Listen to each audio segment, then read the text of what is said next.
ஜானகி சந்தியா சீரியல்ல இப்போ ராடகாசமான அருமையான எபிசோட் வந்திருக்குன்னே சொல்லலாம். மிஸ் பண்ணாம ஃபுல்லோடையும் கேளுங்க. வீசியம் சுத்தமா போ மாட்டேது. பார்க்கலாம் லைக் பண்ணி பார்த்தீங்கன்னா, எனக்கு கொஞ்சம் பேச வந்து முட்டிட்டா இருக்கும்.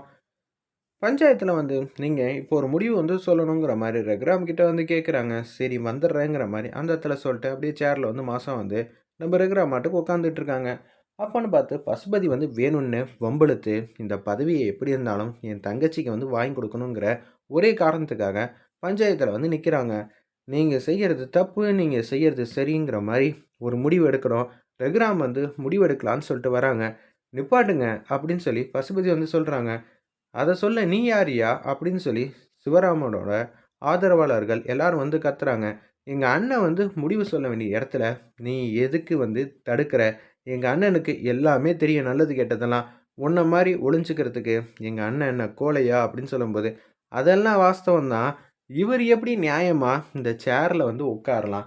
எனக்கு ஒண்ணும் புரியலையே! இவர் குடும்பம் மேல தான் இப்படி ஒரு விஷயம் இருக்குன்னு தெரிஞ்சு, அவரு தான் கோயிலுக்கு வரமாட்டேன், அங்க வரமாட்டேன்.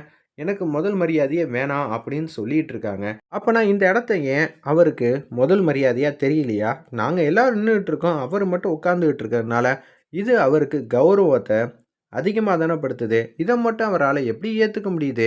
இது உண்மையான ரகுராம் முகமா? இல்ல முன்னாடி சொன்னாரே, இந்த பிரச்சனை முடியிற வரைக்கும் நான் எதுலயுமே வந்து தலையிட மாட்டேன்னு.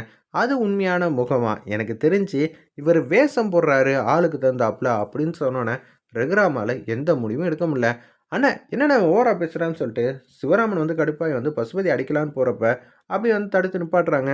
அதெல்லாம் ஒண்ணும் வேணாம். சரி, இப்போதைக்கு நான் எதுலயுமே வந்து தலையிடல அப்படின்னு சொல்லிட்டு அந்த இடத்துல பார்க்குறாங்க. ஊர்ல இருக்கிற முக்காவாசி பேர் வந்து, ஐயா நீங்க இது மாரி ஒரு முடிவு சொன்னா மட்டும் தான் இந்த விஷயமே வந்து அடுத்த கட்டத்துக்கு போகும். அதான் என்னால எதையுமே வந்து பேச முடியாத அளவு ஆக்கிட்டீங்களே! அப்புறம் என்ன? எனக்கும் இந்த விஷயத்துக்கு சம்மந்தமே இல்ல. நீங்க எந்த முடிவு வேணாலும் எடுத்துக்கங்க. என்கிட்ட எதுவும் கேட்க வேண்டிய அவசியம் இல்லன்னு சொல்லிட்டு அவர் பாட்டுக்கு வீட்டுக்கு வந்து போறாங்க. உடனே வந்து எல்லாரும் எங்க இருக்கீங்க? இந்த குடும்பத்தில யார் யாரோ எந்தெந்த முடிவோ எடுத்து, அது கடைசில என் குடும்பத்துக்கு தான் பிரச்சனையா ஆயிட்டுருக்கு. இத யாருமே வந்து உணர மாட்டேங்கிறீங்க அப்படின்னு சொல்லி உச்சக்கட்ட கோவத்தில வந்து கத்துறாங்க. ஏன் என்ன ஆச்சு? ஏன் இப்படியெல்லாம் பேசுறீங்க மச்சான்? அப்படின்னு சொல்லி மணி வந்து கேட்குறாங்க. என்ன சொல்றதுன்னே எனக்கு தெரியல மாப்பிள. எனக்கு மனசுக்கு ரொம்பவே கஷ்டமா இருக்கு. யார் யாரோ எந்தெந்த முடிவெல்லாம் எடுக்குறாங்க. ஆனா கடைசில எனக்கு எவ்வளோ பெரிய மரியாதை குறைச்சலா நடந்துச்சு தெரியுமா? அந்த விஷயத்த எல்லாத்தையும் சொல்லி முடிச்சிடுறாங்க. பசுபதி இது மாரி பேசினத. உடனே வந்து இனிமேட் நான் அந்த இடத்துக்கே போமாட்டேன்னு முடிவு எடுத்துட்டேன். அப்படியெல்லாம் எந்த முடிவுக்கு வராதீங்கன்னு ஜானகி வந்து பேசும்போது, இது எல்லாத்துக்கும் மூல காரணம் யாரு?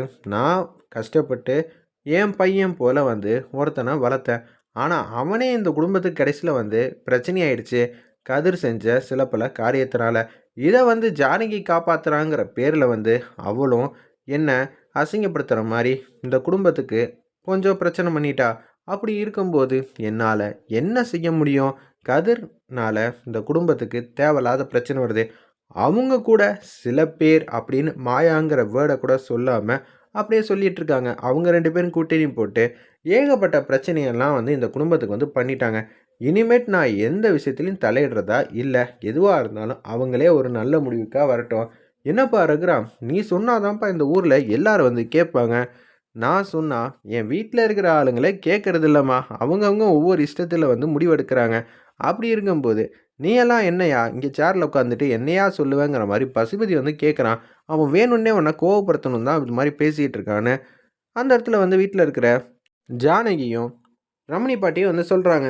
நீங்க சொல்றது சரியா? தவறான்னு எனக்கு தெரியல. ஆனா இந்த விஷயத்துல இனிமேட்டு என்ன யாரும் தலையிடாதீங்க. இனிமேட்டு ஊருக்கு மத்தியில நான் எத பத்தியும் பேசப் போறதில்ல. என்னால இந்த வீட்டையே வந்து கட்டுக்கோப்பா வந்து கொண்டு வர முடியலையே! நான் எப்படி அங்க உட்காந்துக்கிட்டு எல்லாத்தையும் சரி செய்ய முடியும்? அதனால எல்லாமே வந்து இனிமேட்டு போதும். என்ன இனிமேட்டு யாரும் எதுவும் கூப்பிட வேணாம் அப்படின்னு சொல்லிட்டு மாடிக்கு வந்து ஆரம்பிச்சிடுறாங்க. என்னது பெரியப்பா இப்படியெல்லாம் முடிவு எடுத்துட்டாங்க. கடைசியில வந்து அவளுக்கு கொண்டாட்டம் ஆயிடுமே! புவனேஸ்வரிக்கு இது சரிப்பட்டு வராது. நம்ப எல்லா விஷயத்தையும் இப்ப பெரியப்பாட்டயும் சொல்ல முடியாது. ஆனா, பெரியப்பா வந்து இந்த இடத்த வந்து விட்டுக் குடுக்கணும்னு ஆசைப்படுறாங்க. அதெல்லாம் சத்தியமா வந்து நடக்கவே கூடாதுன்னு, நம்ம மாயா வந்து அதிரடியா வந்து திட்டம் போட்டுட்டு இருக்காங்க. என்ன பண்ணலாம்? என்ன பண்ணலான்னு சொல்லி யோசிச்சுட்டு இருக்காங்க. பார்வதி எப்போதும் போல மகாலிங்கத்துக்கு தகவல வந்து சொல்லிடுறாங்க ஃபோன் அடிச்சு. மகாலிங்கம் எங்க இருக்காங்கன்னு பார்த்தீங்கன்னா, பசுபதி, புவனேஸ்வரி கூட தான் நின்னுட்டு இருக்காங்க. "அப்படியாம்மா! சூப்பர். என்ன சொன்னாங்க?" அப்படின்னு சொல்லும்போது, இனிமேட்டுக்கு நம்ம நெனச்ச காரியம்லாம் அப்படியே வந்து நடந்துடுச்சு. நம்ம விஷயத்துக்குள்ளே வந்து தலையிட மாட்டாங்க. இனிமேட்டு நீங்க தான் அந்த சேர்ல வந்து உட்கார போறீங்க. ரகுராம ஒரு வார்த்தை கேட்டு மடக்கிட்டாப்புல. உன்னால இந்த குடும்பத்தையே பார்த்துக்க முடியல. அப்படி இருக்கும்போது எப்படியா நீ வந்து எல்லாருக்கும் வந்து அறிவுரை சொல்லுவேங்கிற மாரி பசுபதி சொன்னதுனால, இனிமேட்டு ரகுராம் வந்து இந்த பக்கமே வரமாட்டாங்க. ரகுராம இது மாரி உசுப்பேத்தி உசுப்பேத்தி தான் நம்ம நெனச்ச காரியம்லாம் வந்து சாதிக்கணுங்கிற மாரி கேவலமா வந்து யோசிச்சுட்டு இருக்காங்க. புவனேஸ்வரி, ஏங்க அப்படியெல்லாம் வந்து நெனச்சிடாதீங்க நீங்க ஜெயிச்சிருவீங்கன்னு. ஏகப்பட்ட வாட்டி மாயா வந்து கடைசி நேரத்தில வந்து தடுத்து நிப்பாட்டி, அவ குடும்பத்த காப்பாத்தியிருக்கா. இது நமக்கு தெரிஞ்ச விஷயம் தான். ஜானகிய வச்சு ஏற்கனவே ஒரு வாட்டி நமக்கு ஆப்பு வச்சா கோயில்ல. இதெல்லாம் மறந்துட்டீங்களா? அப்படின்னு சொல்லும்போது, நீங்க ஜானகிய வந்து ஃபோன் பேசி வம்பிழுக்கணும். வம்பிழுத்தா மட்டும் தான் இந்த விஷயம் வந்து அடுத்த கட்டத்துக்கு போகாம இருக்கும். மகாலிங்கம், நல்ல ஐடியா குடுத்தீங்க அப்படின்னு சொல்லும்போது, நம்ம ஜானகி அம்மா வந்து மாயா ரூம்ல வந்து நிக்கிறாங்க. இப்ப என்ன பண்ண போறோம்? நிச்சயம் வந்து புவனேஸ்வரிக்கு எப்படி இருந்தாலும் இந்த வீட்லேருந்து தகவல் வந்து போயிருக்கும். எப்படி? பார்வதி வந்து கண்டிப்பா மகாலிங்கத்துக்கு ஃபோன் அடிச்சு சொல்லியிருப்பாங்க. இன்னமும் அவங்கலாம் பேசிக்கிட்டு இருக்காங்களா? ஆமா பெரியம்மா. இத யாராலயும் மாத்த முடியாது. ஆனா அதுக்குன்னு நம்ப அப்படியே இந்த விஷயத்தெல்லாம் விட்டு குடுக்க முடியாது. நம்ப உண்டு இல்லன்னு ஆக்கணும் அப்படின்னு சொல்றாங்க. ரகுராம் மனச வந்து மாத்தணும். அந்த இடத்துல நம்ம குடும்பத்தில இருக்கிற யாரோ ஒருத்தர் கண்டிப்பா வந்து உட்கார்ந்தே ஆகணும். ரகுராம் உட்காரலன்னா, அடுத்து நம்ம என்ன செய்வோம்னு சொல்லி யோசிப்போங்கிற மாரி, அதிரடியா வந்து மாயா யோசிக்கும்போது, புவனேஸ்வரி வந்து கால் பண்றாங்க. "பார்த்தீங்களா, இந்த தகவல் வந்து பார்வதி மூலியமா வெளியில போயிடுச்சு. அதனால தான் புவனேஸ்வரி வந்து இப்ப நக்கல் அடிக்கிறதுக்காக வந்து பேசுறாங்க. ஃபோன் எடுக்க வேணாம் மாயா. எடுத்தா தானே பேசுவா. எனக்கும் கோவம் வரும். ஃபோன் எடுக்காம விட்டா, இந்த குடும்பத்தில இருக்கிற யாரும் புவனேஸ்வரிய பார்த்து பயப்படல அப்படின்னு அவங்களுக்கு தெரியணுமா இல்லையா? அதுக்காவது ஃபோன் எடுங்க. ஓ! அத வேற இவ நெனப்பாளான்னு சொல்லி, சொல்லு புவனேஸ்வரி அப்படின்னு சொல்லி மாஸ் பண்றாங்க நம்ம ஜானகி அம்மா. ஃபோனே எடுக்க மாட்டேன்னு நெனச்ச, ஃபோன் எடுத்துட்ட. நான் எதுக்கு பயப்படணும்? அதுவும் உன்ன பார்த்து. அதெல்லாம் அவசியம் இல்ல, தேவையும் இல்ல. இப்படியே வந்து பயம் இல்ல, பயம் இல்லன்னு சொல்ட்டு, என் முன்னாடி தோத்து போயே நிக்கிறீங்க. உன் முன்னாடி நாங்க தோத்து போய் நிக்கிறோமா? நீயும் ஜெயிக்கிற ஜெயிக்கிறேன்னு ஆரம்பத்துலேருந்து இப்போ வரைக்கும் சொல்லிட்டு இருக்க. உன்னால இந்த குடும்பத்தோட நிழல்ல கூட எதுவும் செய்ய முடியாது. அப்படின்னு சொல்லி மாஸ் பண்ணிட்டு இருக்காங்க. உடனே வந்து நம்ம ஜானகி கிட்ட வந்து பேசுனாங்க புவனேஸ்வரி. எப்படி இருந்தாலும் ரகுராம் தான் வந்து இங்கே நிக்கலன்னு சொல்லிட்டாருல. இனிமேட்டு அந்த சேர் எப்போதும் இந்த புவனேஸ்வரிக்கு மட்டும் தான் சொந்தமா இருக்கும். இங்க யாருக்குமே எதுவுமே வந்து நிரந்தரம் கிடையாது. முதல்ல அது தெரிஞ்சுக்க. உண்மை, சத்தியம் இது மட்டும் தான் வந்து ஒருத்தர வந்து உயர்த்தும். அது எங்க குடும்பத்தில இத்தன வருஷம் ரொம்பவே நெறையா இருக்கு. அது மட்டும் தான் நாங்க வந்து சத்தியத்த ஃபாலோ பண்ணிட்டுருக்கோம்.